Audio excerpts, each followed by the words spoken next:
അതിനകത്തൊരു ധാർമ്മിക പ്രശ്നമില്ല. കാരണം എന്താണെന്ന് വെച്ചാൽ പോലീസ് അന്വേഷിച്ചു, കീഴ്ക്കോടതി അതിന്മേൽ ശരിയായ തരത്തിൽ ആ റിപ്പോർട്ടിന് സാധൂകരിക്കുന്ന ഡിസിഷൻ എടുത്തു. അതിനുശേഷമാണ് ഹൈക്കോടതിയിൽ ഇപ്പോൾ ഈ കേസ് CBI അന്വേഷിക്കണമെന്ന് ഒരാൾ കൊടുക്കുന്നത്.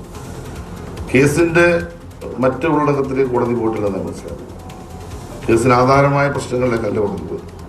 അന്വേഷണത്തെ സംബന്ധിച്ചാണ് കോടതി പറഞ്ഞിട്ടുള്ളത്. അപ്പോൾ സ്വാഭാവികമായിട്ടും ബഹുമാനപ്പെട്ട കോടതി അന്വേഷിക്കാൻ പറഞ്ഞിട്ടുള്ള ഭാഗം ഏതാണ്, ഏത് ഭാഗത്താണ് പോലീസ് അന്വേഷണത്തിൽ എന്തെങ്കിലും കുറവ് സംഭവിച്ചിട്ടുള്ളത് കോടതി പറഞ്ഞിട്ടുണ്ടാവില്ല. ഞാനത് വായിച്ചിട്ടില്ല.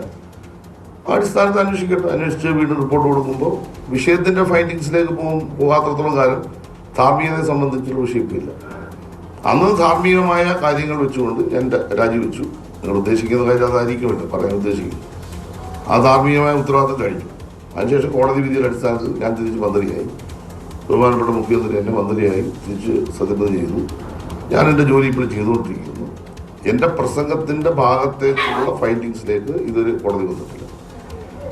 ആ പ്രസംഗത്തിനകത്ത് നടത്തിയ അന്വേഷണത്തിൽ ഒരു കോടതി പറഞ്ഞു ശരി, അടുത്ത കോടതി പറഞ്ഞു തെറ്റ്. ഇനി അതിൻ്റെ മുകളിൽ കോടതിയുണ്ട്. അപ്പോൾ നമുക്ക് നോക്കാം.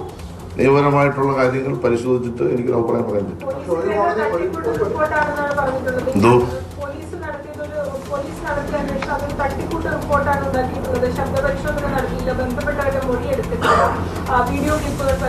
അല്ല, എനിക്ക് അത്തരം കാര്യങ്ങളിലേക്ക് ഞാൻ പോകേണ്ട കാര്യമില്ല. കാരണം ഞാൻ നടത്തിയ പ്രസംഗത്തെ പറ്റി കൊടുത്ത പരാതിയിന്മേൽ പ്രാഥമികമായ അന്വേഷണം നടത്തുന്നത് പോലീസാണ്. അവര് നടത്തിയ അന്വേഷണത്തെ റിപ്പോർട്ട് അവർ കോടതി സബ്മിറ്റ് ചെയ്തു. കോടതി അതിന്മേലൊരു തീരുമാനം ആദ്യം എടുത്തു. അത് ശരിയാണ്. അതിനു മുകളിൽ ആ കോടതി എടുത്ത തീരുമാനം തെറ്റാണ് എന്ന് പറഞ്ഞിട്ടാണ് സിംഗിൾ ബെഞ്ചിലേക്ക് പോയത്, ഹൈക്കോടതി പോയത്. ഹൈക്കോടതി അതിനെ സംബന്ധിച്ച് ഇന്നിപ്പോൾ ഒരു അഭിപ്രായ പ്രകടനം നടത്തി. കൂടുതൽ അന്വേഷണം ആവശ്യമാണ്, അല്ലെങ്കിൽ അതിനകത്ത് അന്വേഷിക്കാത്ത ചില ഭാഗങ്ങളുണ്ട്, അതുകൊണ്ട് അന്വേഷിക്കണം. നാളെ കോടതി പറഞ്ഞാൽ മനസ്സിലാക്കും. അന്വേഷിക്കട്ടെ. ഞാനിപ്പോൾ ഇതിനകത്ത് കക്ഷിയല്ലല്ലോ. കാരണം ഞാൻ എൻ്റെ പ്രസംഗത്തിൻ്റെ വിഷയത്തെ കുറിച്ചല്ലല്ലോ ചർച്ച വന്നത്, അന്വേഷണത്തെ കുറിച്ചാണല്ലോ ചർച്ച ചെയ്തത്. എൻ്റെ വിഷയത്തെക്കുറിച്ച് ചർച്ച ചെയ്യുമ്പോൾ ഞാൻ കല്ലല്ലോ. കാരണം ഞാൻ എൻ്റെ പ്രസംഗത്തിൻ്റെ വിഷയത്തെ കുറിച്ചല്ലല്ലോ ചർച്ച വന്നത്, അന്വേഷണത്തെ കുറിച്ചാണല്ലോ ചർച്ച ചെയ്തത്. എൻ്റെ വിഷയത്തെക്കുറിച്ച് ചർച്ച ചെയ്യുമ്പോൾ ഞാൻ കക്ഷിയാണ്. സ്വാഭാവികമായിട്ട് എൻ്റെ ഭാഗം കൂടി കേൾക്കേണ്ടതായിരുന്നു, കേട്ടില്ല.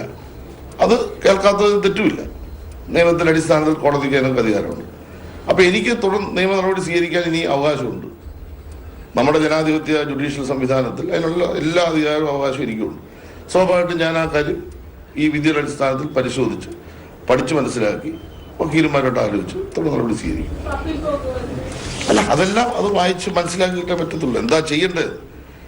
ഇപ്പം കോടതി പറഞ്ഞത് അംഗീകരിക്കാതിരിക്കാൻ പറ്റത്തില്ല. കോടതി പറഞ്ഞ് അംഗീകരിക്കുന്നു. അംഗീകരിച്ചുകൊണ്ട് തന്നെ നിയമപരമായ എൻ്റെ ഭാഗം തുടർന്ന് ഉപരികോടതിയോ അല്ല മറ്റു കാര്യങ്ങളിലോ പോകണമെന്ന് ഞാനത് മനസ്സിലാക്കി പഠിച്ചിട്ട് എനിക്ക് ചെയ്യാൻ പറ്റത്തുള്ളൂ. അപ്പൊ അതിലേക്ക് പോയി ഞാൻ അന്നേരം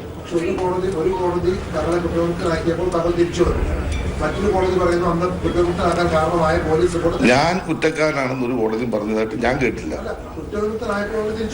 അതെ, ഇപ്പൊ കുറ്റക്കാരനാണെന്ന് കോടതി പറഞ്ഞിട്ടില്ലല്ലോ. അതെ, അത് ഇപ്പൊ സിംഗിൾ ബെഞ്ചല്ലേ പറഞ്ഞത്. അത് പറട്ടെ. ഇനിയിപ്പോ അപ്പീൽ കമ്മിറ്റി ഉണ്ടല്ലോ, അപ്പീൽ കോടതി ഉണ്ടല്ലോ. ഒരു തീരുമാനം ഉണ്ടാവും. ഒരു തീരുമാനമില്ല.